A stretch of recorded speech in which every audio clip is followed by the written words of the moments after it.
네, 어느덧 6월입니다. 벌써 한 해의 절반이 지나가고 있는데요. 그러다 보니까 시간이 참 빨리 지나간다라는 것이 새삼 느껴지게 되는 것 같습니다. 이제 조금씩 여름 더위가 찾아오고 있는데 육적으로나 영적으로나 퍼지지 말고 지혜로운 마음으로 승리할 수 있는 우리 모두가 될 수 있기를 축복합니다.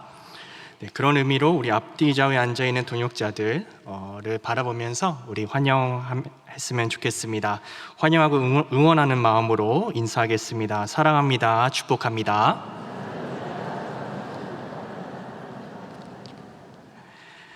네, 오늘 본문은 북이스라엘의 수도인 사마리아가 이제 결국 아수르에 의해 멸망당한 뒤 일어난 일들을 기록하고 있습니다. 잠깐 배경을 살펴보자면 북이스라엘이 멸망당하게 된 이유는 그들이 하나님을 떠나 우상을 숭배하며 범죄해왔기 때문이었습니다. 하나님은 끊임없이 선지자들을 보내셔서 경고를 하셨지만 북이스라엘은 끝까지 하나님께 돌아오지 않았습니다. 그래서 하나님은 아수르라는 대제국을 들어서 심판의 도구로 삼으셨던 것이죠. 아수르는 북이스라엘을 점령한 후에 북이스라엘의 수도였던 사마리아를 3년간 포위합니다. 그리고 그 3년 뒤에 사마리아도 아수르에 의해 멸망당했고, 북이스라엘 사람들은 아수르 제국 안에 있는 이방 지역으로 강제 이주되고 맙니다. 아수르가 이렇게 점령국 백성들을 강제 이주를 시키는 것은 그들을 뿔뿔이 흩어버려서 민족성을 잃게 하는 것뿐만 아니라 다시는 아수르에게 대적하지 못하도록 하기 위함이었습니다. 이러한 배경에서 오늘 본문이 다시 시작하는데요. 아수르는 점령한 사마리아 지역에 이제 다른 민족들을 강제 이주시켰습니다. 24절 말씀을 눈으로 한번 보시면 그 민족들이 언급되고 있습니다. 바벨론, 구다, 아와, 하맛, 스발와임에 살고 있었던 사람들은 아수르에 의해 사마리아로 옮겨졌습니다. 그들도 강제 이주되었기 때문에 이방 땅이었던 사마리아에 살아가는 것은 쉽지만은 않았을 것 같습니다. 그러나 그들에게 예상하지 못한 일이 벌어졌습니다. 그들 중에 몇 사람이 사자들에 의해 죽게 된 것입니다. 성경 저자는 25절 말씀에 사마리아에 정착한 이방인들이 여호와를 경외하지 아니하므로 여호와가 그 사자들을 보내셨다고 설명합니다. 사마리아에 정착한 사람들도 이 일은 단순한 일이 아니었음을 알았던 것 같습니다. 그래서 26절을 보시면 이 사건은 아수르 대제국 아수르 왕에게도 전해지게 됩니다. 사마리아 땅으로 이주시킨 사람들이 그 땅 신의 법을 알지 못했기 때문에 그 신이 사자를 보내서 사람들을 죽였습니다 라는 얘기가 왕의 귀에 들어가게 된 것이죠. 이 소식을 들은 아수르 왕은 사마리아에서 사로잡아 온 제사장 한 사람을 다시 돌려보내서 그 땅 신의 법을 가르치도록 명령했습니다. 다 함께 27절과 27절 말씀을 보면 좋겠는데요. 제가 27절을 읽을 테니까 28절을 함께 읽겠습니다. 아수르 왕이 명령하여 이르되 너희는 그곳에서 사로잡아 온 제사장 한 사람을 그곳으로 데려가되 그가 그곳에 가서 거주하며 그 땅 신의 법을 무리에게 가르치게 하라 하니, 이에 사마리아에서 사로잡혀 간 제사장 중 한 사람이 와서 베델에 살며 백성에게 어떻게 여호와 경외할지를 가르쳤더라. 아멘. 여기서 눈여겨볼 만한 것은 무엇이냐면 아수르와 같은 이방 대제국이 북이스라엘보다 하나님의 일하심에 조금 더 민감하게 반응하고 있다는 것입니다. 북이스라엘은 하나님께서 끊임없이 돌아오라고, 회개하고 하나님께 다시 돌아오라고 하는 그 하나님의 지속적인 요청과 또 때로는 심판들이 있었음에도 불구하고 그들은 불순종하며 멸망의 길로 끈질기게 나아갔습니다. 그러나 반면 아수르라는 이 나라는 극히 작은 도시에서 일어난 일이 하나님과 관련된 일임을 깨닫고 바로 제사장을 보내서 백성이 여호와를 어떻게 경외해야 하는지를 알려줄 수 있도록 조치를 취합니다. 즉각 반응한 것이죠. 이렇게 상반되는 모습은 북이스라엘의 타락함을 더 부각시키고 있는 것 같습니다. 사랑하는 성도 여러분, 우리 삶 속에서 이것은 하나님의 일하심이다, 하나님의 뜻이다라는 것을 우리가 깨닫게 된다면 즉각적으로 반응할 수 있는 지혜가 우리 모두에게 있기를 소망합니다. 자, 그렇다면 아수르가 제사장을 사마리아로 보낸 뒤에 어떤 일이 일어났을까요?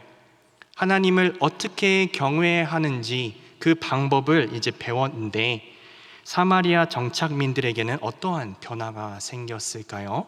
우리 29절 말씀을 한번 같이 읽고 확인하도록 하겠습니다.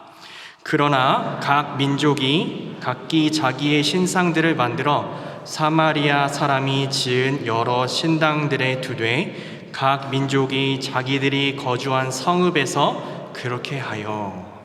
어떻게 된 것이죠? 우리 기대와는 달리 하나님을 경외하는 법을 배운 이방 민족들은 자신들이 가지고 온, 고향에서 가지고 온 우상들을 숭배했다라고 합니다. 그리고 더 나아가 그 신상들을 예전에 사마리아인들이 만들었던 그 곳에 신당들을 세워서 삶 속에서 예배했다, 숭배했다라고 기록하고 있는 것입니다. 그 다음 구절들도 한번 보면 각 민족이 어떠한 우상을 섬겼는지 언급하고 있습니다. 30절을 보시면 바벨론 사람들은 숫고브논, 굿 사람들은 네르갈, 하맛 사람들은 아시마를 만들었고요, 아와 사람들은 닙하스, 다르닥, 스바와임 사람들은 그 자녀를 불살라서 그들의 신 아드람멜렉과 아남멜렉에게 드렸다 기록하고 있습니다. 그리고 32절까지 읽어보면 그들이 또 여호와를 경외하여 자기 중에서 사람을 산당의 제사장으로 택하여 그 산당들에서 자기를 위하여 제사를 드리게 하니라. 성경은 이러한 모습들을 기록하고 있습니다. 이 이방 민족들은 하나님을 경외한다고 배웠지만 그들은 여전히 그들의 고향에서 가지고 온 우상들을 숭배했습니다. 참 다양한 신들이 있었죠. 그들의 자녀를 불살라 제물로 드리기도 했습니다. 심지어 아까 우리가 살펴봤던 32절 말씀에 보면 그들은 사람들을 택해서 제사장으로 세웠습니다. 여호와께 제사를 드리는 제사장을 추가로 세웠다라는 것입니다. 그들은 마치 여호와 하나님을 단순히 세상의 여러 신들, 그들이 섬기고 있는 다른 신들과 같은 존재로 생각하며 나아가고 있는 것이죠. 이러한 혼합주의 모습은 북이스라엘이 우상숭배를 하면서 하나님 앞에 범죄했던 모습과 딱 닮아 있습니다. 사마리아에 정착한 그런 이방인들은 분명 파견된 제사장을 통해 하나님을 경외하는 방법을 배웠습니다. 그러나 그들은 여호와를 경외한다고 하지만 우상도 숭배했습니다. 어떻게 된 일일까요? 여기서 우리는 몇 가지 원인들을 추측해 볼 수 있습니다. 첫 번째로는 사마리아에 정착한 이주한 이방인들도 결국 타락한 존재들이기 때문에 하나님을 섬기지만 우상도 겸해서 섬기는 그런 악을 범했다라는 것입니다. 하나님의 언약 백성이었던 북이스라엘의 왕들과 백성도 우상 숭배를 포기하지 못했는데 하물며 이방인들은 더 쉽지 않았을 것입니다. 두 번째로는 파견된 제사장도 북이스라엘의 영향력을 받았기 때문에 잘못된 것을 전수했을 가능성이 있습니다. 오늘 본문 28절을 보시면 이 제사장은 베델에 거주하며 백성에게 여호와를 어떻게 경외해야 하는지를 알려줬습니다. 여기서 등장하는 베델은 어떠한 것일까요? 베델은 하나님의 집이라는 뜻을 갖고 있고 또 야곱이 하나님을 만났던 자리이기도 합니다. 그러나 적어도 북이스라엘 역사 속에서는 베델은 우상을 숭배하는 장소였습니다. 남북 왕국이 갈라졌죠. 그리고 북이스라엘의 여로보암 왕은 사람들이 하나님을 예배하러 예루살렘, 남유다에 있었던 예루살렘에 가서 그 성전에서 예배하는 것을 좋아하지 않았습니다. 사람들이 계속 북에서 남으로 가면 자신의 백성들을 잃을까봐 그게 마음에 들지 않았죠. 그래서 어떤 조치를 했었죠? 금송아지 2마리를 만들어서 하나는 위쪽 단에 그리고 하나는 남쪽에 베델에 이 금송아지를 세웠습니다. 그리고 그 금송아지를 가리켜서 백성들에게 말합니다. 너희들을 애굽 땅에서 구원해낸 하나님이다 라고 하며 북이스라엘 사람들로 하여금 우상 숭배를 하게끔 했습니다. 더 나아가 그는 레위인들이 아니라 그의 마음에 드는 사람들을 선택해서 단과 베델의 제사장들로 세웁니다. 이렇게 베델은 우상 숭배를 상징하는 장소로 변질되었기 때문에 하나님은 선지자들을 통해서 북이스라엘의 멸망을 이제 예언하실 때 베델과 그 제단의 심판 또한 여러 번 말씀하시기도 하십니다. 자, 다시 돌아와서 아스루 왕은 우상 숭배로 가득했던 사마리아에서 붙잡은 제사장 한 명을 다시 돌려보냅니다. 사마리아로 다시 보냅니다. 어떻게 보면 그 제사장은 그의 역할을 충실히 잘 감당한 것일 수도 있습니다.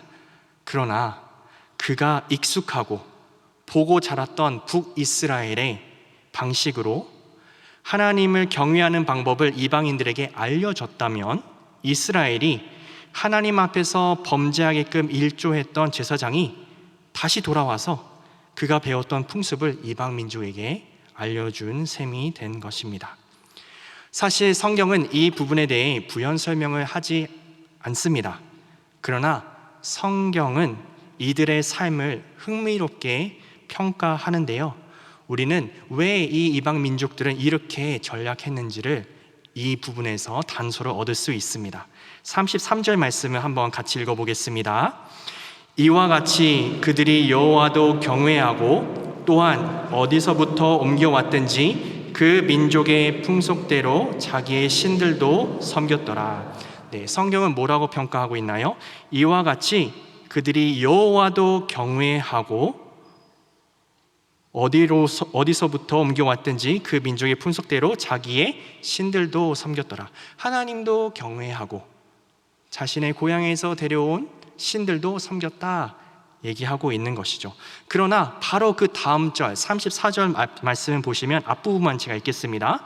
그들이 오늘까지 이전 풍속대로 행하여 여호와를 뭐하지 아니하며 경외하지 아니하며, 앞에 33절에서는 여호와도 경외하고 라는 평가를 하지만 이어지는 34절에는 진짜로 이제 평가를 하고 있는 것이죠.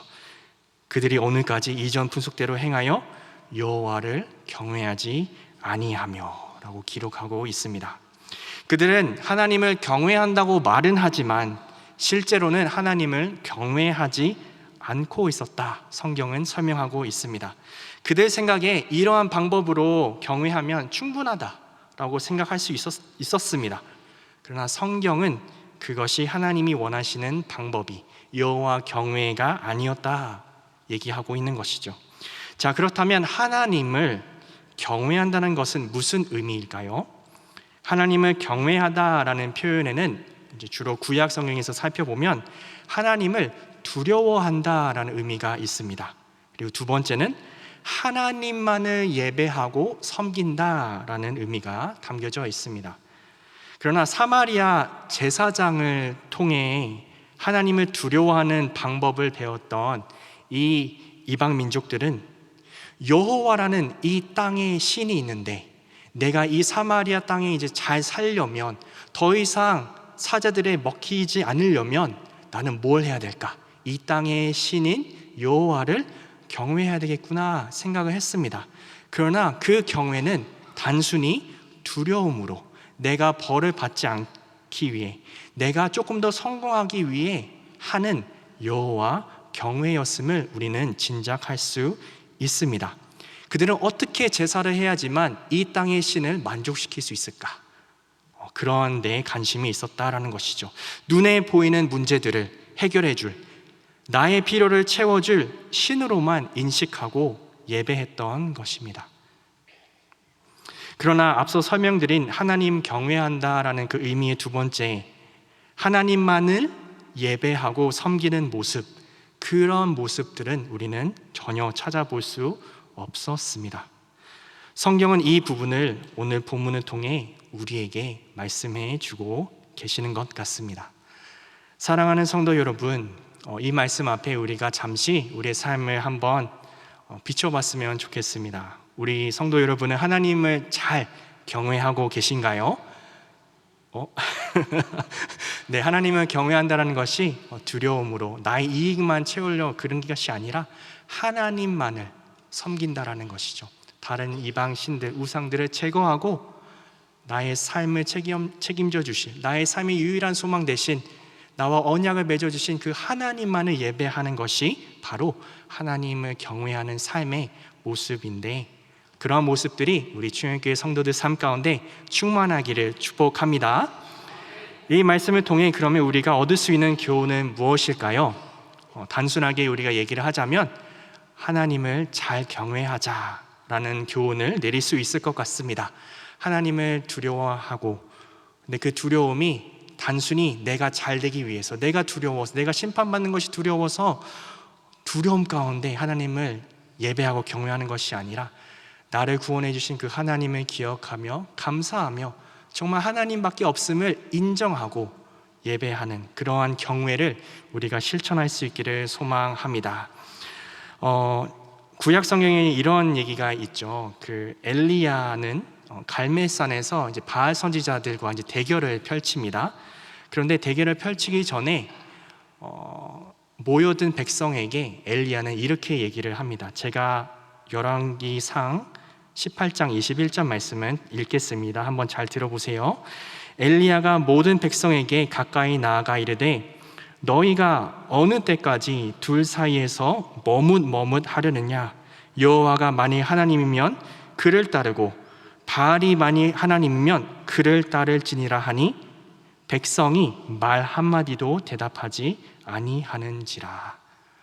이런 모습들을 보면 우리는 열왕기 하 말씀 보고 있는데 열왕기 상 앞부분, 역사 그 앞부분에서도 벌써 이미 백성들은 우상을 숭배하는 마음, 갈팡절팡하는 그런 마음들을 우리가 볼 수 있습니다. 이러한 모습들이 우리의 삶 속에 만약 있다면, 우리 삶 속에 우상들이 있다면, 하나님보다 더 의존하고 더 가까이 하고 있고 이거 없으면 안 돼, 세상과 타협하면서 붙잡고 있는 것들이 있다면 그것이 바로 우상이라고 우리가 정의할 수 있겠습니다. 물질적인 것뿐만 아니라 때로는 나의 생각, 나의 신념이 될 수도 있습니다. 이런 상황에서는 이렇게 해야만 해, 하나님은 이렇게 반드시 일하셔야만 해. 사실 요나도 그러한 마음이 있었었죠. 하나님께서 니느웨를 은혜를 베푸시기를 원하시는 것을 마음에 내키지 않았었습니다. 그래서 도망갔었죠. 그러나 도망가던 요나를 하나님께서 돌이키시고 큰 물고기 뱃속에서 하나님의 뜻을 깨닫게 해주셨는데, 그때 요나가 했던 고백이 있습니다. 요나서 2장 7절 8절 제가 읽을 텐데 한번 잘 들어보세요. 내 영혼이 내 속에서 피곤할 때에 내가 여호와를 생각하였더니 내 기도가 주께 이르렀사오며 주의 성전에 미쳤나이다.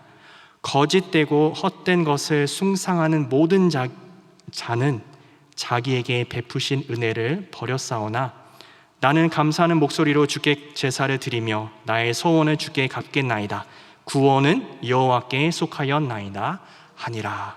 이렇게 고백한 다음에 어떠한 일이 일어난지 아십니까? 물고기가 요나를 뱉습니다. 하나님의 뜻을, 하나님의 말씀을 전하라 라고 하나님이 내보내 주신 것이죠. 사랑하는 성도 여러분, 이제 말씀 마치면서 이 말씀을 우리 삶 속에 적용했으면 좋겠습니다. 우리의 삶을 돌아봤을 때 두 마음을 품으면서 여호와도 섬기고 다른 우상들을 섬기는 모습들이 혹시 우리 삶 속에 있지는 않는지요? 눈에 잘 안 보일 수도 있습니다. 그러나 하나님 뜻보다 내 뜻이 먼저 되는 그 삶의 순간순간들 돌아보시면 거기에 분명히 우리가 은밀하게 숭배하고 있는 우상들이 있을 것입니다. 하나님은 은혜로우십니다. 그래서 기다려 주십니다. 그러나 하나님께서 돌아오라고 하실 때 즉각적으로 반응하며 돌아오실 수 있는 축복된 우리 충현교회 성도들 될 수 있기를 간절히 축복합니다.